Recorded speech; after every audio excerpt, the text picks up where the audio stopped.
ሰላምኩም ይዝሕለይ ክቡራትን ክቡራንን ደቂ ዓደይ ደቂ ተዋህዶ መላእ ህዝበ ክርስቲያን ያው ለመዓልቲ ዝመጻኹሉ ከም ዝፍለጥ ኣብ ቤተ ክርስቲያናት ሓገዛትን ከምኡ እውን ትእዛዝ ኣቑሑ ቤተ ክርስቲያናት ዝተፈላለዩ ኣቑሑ እናበፅሕኹ ዝፀናሕኹ ከምኡ ድማ ቤተ ክርስቲያናት ብምትሕብባር ነዳያን ብምስትእንጋድ እናሰራሕኹ ዝፀናሕኹ እየ ማለት እዩ። ሕዚ እውን ኣለኹ ቪድዮ ወዲ ተዋህዶ ፌስቡክ ብዩቲዩብ ድማ ገብርሄር ሚድያ እናተባህለ እናተፀውዐ ፀኒሑ እዩ። ሕዚ ሎመዓልቲ ዘምፀኒ ድማ ክቡራት ኣሕዋተይ ንዓኹም ሒዘ ኣይሰንፊ ንዓኹም ሒዘ እውን ያው ድሕሪ የብሊ ብምባል ሓደ ክቡር ሓውና ዝኣዘዘኒ ዝሃበኒ ቻለንጅ ሒዘልኩም መፅየ ማለት እዩ። እቲ ዝሃበኒ ቻለንጅ እንታይ ይመስለኩም? ያው ንዓኻ ፅቡቅ እዩ ብክልተ ወገን ጥቕሚ እዩ ካብኡ እውን ፅቡቅ ቤተሰብ ተፍርለኻ ብዙሕ ጉዕዞ ብዙሕ ቦታታት ትኸድ እሞ እንድሕር ረኣይ የብሉ ምንም ትርፊ የብሉ እሞ ያው ቤተሰብ ንምእካብ ቤተሰብ ኣኪብካ ድማ ብፌስቡክ 20,000 ፎሎወር ያው ብፌስቡክ ዝቐለለ እዩ ብዩቲዩብ ግን 15,000 ሳብስክራይብ ተበፂሕካ ያው ኮምፒተር ገዘልካ እየ ወይ ከዓ ቅድሹ ዝደለኻዮ ኣቑሑ ማተርያል ዘለኻዮ ተዓውሰሉ ክህበካ እየ ኢሉኒ ኣሎ ሓደ ክቡር ሓውና ማለት እዩ። ኣብ ሓደ ወርሒ እንድሕር እዛ ሂበካኒ ይኹን እንድሕር ዘይወፃእካያ እንድሕር ኣብኣ ዘይበፃሕካ ፅዒርካ ተገዳስነት ጌርካ ኣብኡ እንድሕር ዘይበፃሕካ ግን ኣነ ክገዝእ ኣይኽእል ኢሉኒ ኣሎ እና ክቡራት ኣሕዋተይ ንስኻቶም እንተፈቲኹም ያው ኣብ ክልተ መዓልቲ እውን ክመልእ ይኽእል እዩ።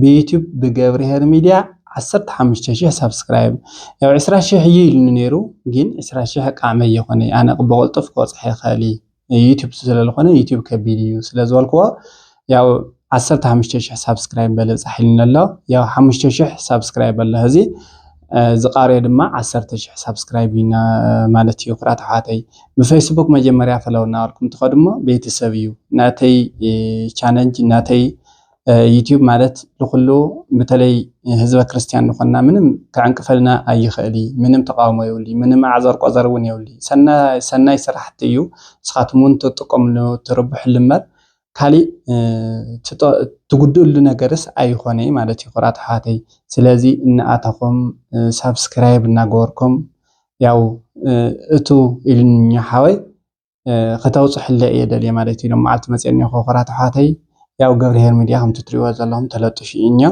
ንዕኡ እውን ክንተባብዕ እትብልኒ እውን ብውሽጢ ሓብርኒ ኢኹም ብዝተፈላለየ ነገር ያው ንእሽቶ እየ ዘለኹ ኣነ ማለት እዩ እና እንተፈቲኹም ኣብ ክልተ መዓልቲ እውን ክኾን ዝኽእል እዩ። ካባኹም ዝደልዮ ኣትይኹም ሳብስክራይብ ኣለና ኢና ክትብልኒ እየ ደልየ እትፈልጥኒ ክቡራት ኣሕዋተይ ኣይኻ ኣብ ጎንካ ኣለና ትብልኒ ቪድዮ ሰሪሕኩም ያው ልቶም ተኸታተልትኹም ሳብስክራይብ ግበሩሉ እናበልኩም ኣፋልጡለይ ላፍቶም ካብኡ እውን ቪድዮ ክሰርሑ ለይትኽእሉ ድማ ሸር እናገበርኩም ናፍቶም ዓበይቲ ኣሕዋትና ኣባፅሑለይ እሞ ኣይኮነ 15,000 ሳብስክራይብ ያው 30,000 50,000 እውን ክበፅሕ ይኽእል እዩ ማለት እዩ። ተገዳስነት ያው ናይ ክርስትያናዊ ግደ እንተሃሊና ማለት እዩ ናይ ክርስትያናዊ ግደ እንተሃሊና እዚ ይኾነ ካሊእ ክበፅሕ እዩ ማለት እዩ። ክቡራት ኣሕዋተይ እዚ ማለት ክዕንቅፈኩም ኣይኽእል እዚ ቻለንጅ እዚ ያው ሓደራ ክቡራት ኣሕዋተይ ሽልማተይ ክወስድ ኣብ ዝሓፀረ መዓልቲ እናኣተኹም ቤተሰብ ኩኑ ተሓባበሩ ምትሕባርኩም ኣይፈለየኒ የቀኒየለይ።